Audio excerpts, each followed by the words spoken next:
Hare Krishna Krishna Krishna Hare Hare, Hare Ram Ram Ram Hare Hare. Life with my Madhusudana চ্যানেলে নতুন পর্বে আপনাদের সকলকে স্বাগত জানাচ্ছি। বন্ধুরা কেমন আছেন? আশা করি সবাই সুস্থ আছেন, ভালো আছেন। এই হরি বিষ্ণুর অশেষ কৃপা পেতে অবশ্যই কমেন্ট বক্সে লিখুন হরে কৃষ্ণা।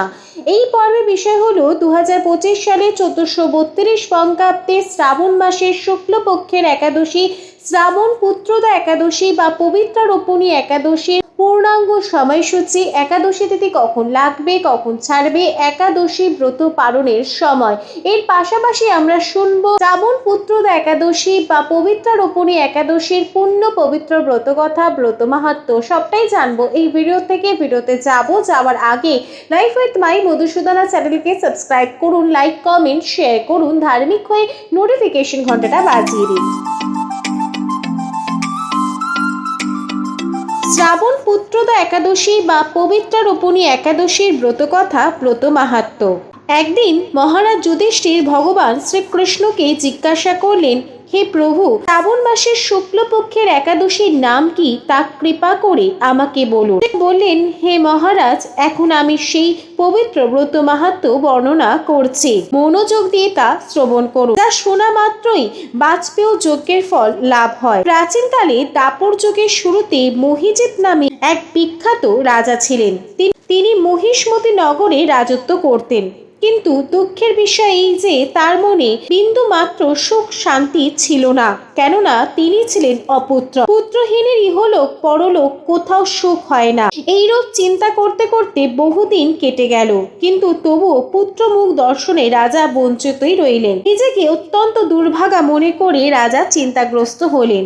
প্রজাদের সামনে গিয়ে বলতে লাগলেন, হে প্রজাবৃন্দ, তোমরা শোনো, আমি এই জন্মে তো কোনো পাপ কাজ করিনি, অন্যায়ভাবে আমার রাজকোষ বৃদ্ধি করিনি, ব্রাহ্মণ বা দেবতাদের সম্পদ কখনো গ্রহণ করিনি, উপরন্তু প্রজাদেরকে পুত্রের মতো পালন করেছি, ধর্ম অনুযায়ী পৃথিবী শাসন করেছি, দুষ্টদের যথানুরূপ দণ্ড দিয়েছি, সজ্জন ব্যক্তিদের যথাযোগ্য সম্মান করতে কখনো অবহেলা করিনি।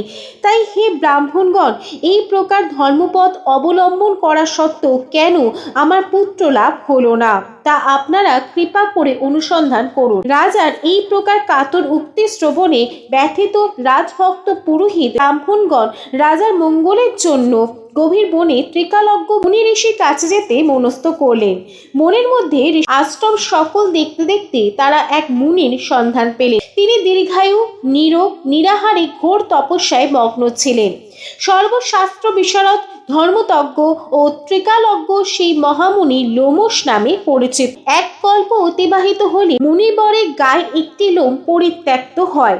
এই কারণে এই মহামুনির নাম লোমশ। তাই দেখে সকলেই ধন্য হলেন। তারা পরস্পর বলতে লাগলেন যে আমাদের বহু জন্মের সৌভাগ্যের ফলে আজ আমরা এই মুনিবরের সাক্ষাৎ লাভ করলাম। তারপর ঋষিবর তাদের সম্বোধন করে বললেন, কি কারণে আপনারা এখানে এসেছেন এবং কেনই বা আমার এত প্রশংসা করছেন তা স্পষ্ট করে বলুন। আপনাদের যাতে মঙ্গল হয় আমি নিশ্চয়ই তার চেষ্টা করব। ব্রাহ্মণেরা বললেন, হে ঋষিবর, আমরা যে উদ্দেশ্যে এখানে এসেছি আপনি তা কৃপা করে শুনুন। এই পৃথিবীতে আপনার মতো শ্রেষ্ঠ ব্যক্তি আর কোথাও নেই।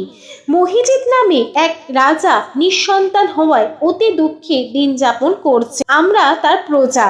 তিনি আমাদেরকে পুত্রের মতো পালন করেন, কিন্তু তিনি পুত্রহীন বলে আমরাও সবাই মর্মাহত। তার দুঃখ দূর করতে আমরা এই বনে প্রবেশ করেছি। হে ব্রাহ্মণ শ্রেষ্ঠ, রাজা যাতে পুত্রের মুখ দর্শন করতে পারেন কৃপা করে তার কোনো উপায় আমাকে বলুন। তাদের কথা শুনে মুনিবর ধ্যানমগ্ন হলেন। কিছু সময় পরে রাজার পূর্বজন্ম বৃত্তান্ত বলতে লাগলেন। এই রাজা পূর্বজন্মে এক দরিদ্র বৈশ্য ছিলেন। একবার তিনি একটি অন্যায় কার্য করে ফেলেন। ব্যবসা করবার জন্য তিনি এক গ্রাম থেকে অন্য গ্রামে যাতায়াত করতেন। এক সময় জ্যৈষ্ঠ মাসের শুক্লপক্ষের দশমীর দিনে কোথাও যাওয়ার পথে তিনি অত্যন্ত তৃষ্ণার্ত হয়ে পড়েন। গ্রাম প্রান্তে একটি জলাশয় তিনি দেখতে পান। সেখানে জলপানের জন্য যান।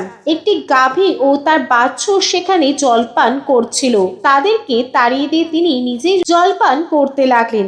এই পাপ কর্মের ফলে তিনি পুত্র সুখে বঞ্চিত হয়েছেন, কিন্তু পূর্ব জন্মে কোনো পুণ্যের ফলে তিনি এই রকম নিষ্কণ্ঠ গ্রাহ্য লাভ করেছেন। হে মুনিবর, শাস্ত্রে আছে যে পুণ্য দ্বারা পাপক্ষয় হয়, তাই আপনি এমন একটি পুণ্য ব্রতের উপদেশ করুন যাতে রাজা প্রারব্ধ পাপ দূর হয় এবং আপনার অনুগ্রহে তিনি পুত্র সন্তান লাভ করতে পারেন। লোমশ মুনি বললেন, শ্রাবণ মাসের শুক্লপক্ষে পবিত্রা রোপণী একাদশীর ব্রত অভীষ্ট ফল প্রদান করে।